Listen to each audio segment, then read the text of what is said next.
lorsque vous commencez, que c'est votre premier hébergement que vous avez, normalement, vous n'avez pas encore créé de nom de domaine. Et si vous voulez commencer par structurer votre site web avant de commencer à payer pour un nom de domaine, ce que vous pouvez faire, c'est utiliser un sous-domaine de user.foilen.org.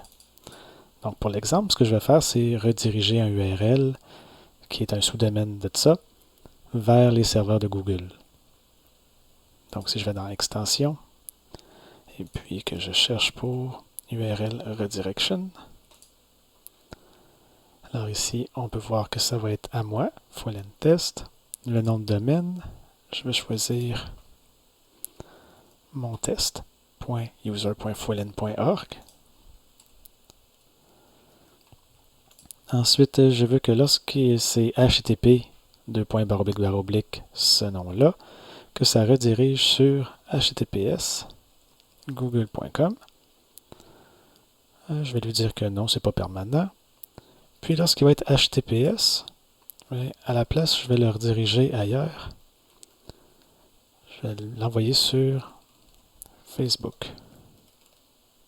Cela aussi, je ne le fais pas permanente. Et puis, je vais l'installer sur une des machines partagées. Alors, je vais prendre DT5. Puis maintenant, puisque j'ai configuré quelque chose en HTTPS, alors ça va me prendre un certificat HTTPS. Comme je ne l'ai pas créé, je vais le créer maintenant.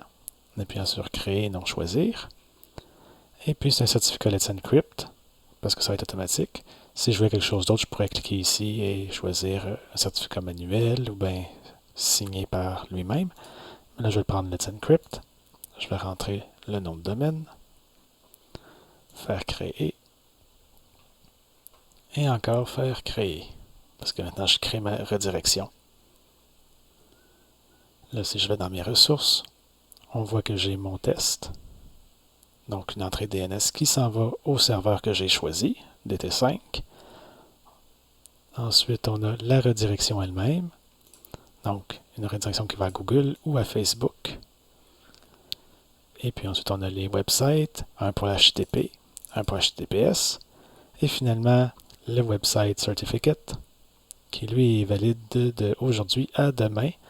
Tant qu'il est valide jusqu'à demain seulement, ça veut dire que ce n'est pas encore le certificat de Let's Encrypt. Ça va prendre à peu près 5 minutes pour que ce soit le bon.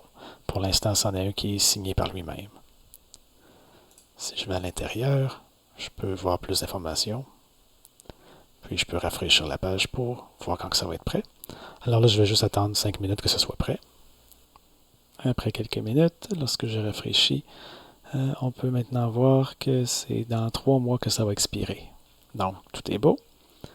Et maintenant, si je teste ça, alors si je vais sur http montest.user.foilen.org, ça devrait aller sur Google. Et maintenant, si je fais la même chose mais avec HTTPS, ça devrait aller sur Facebook. Alors, tout est beau.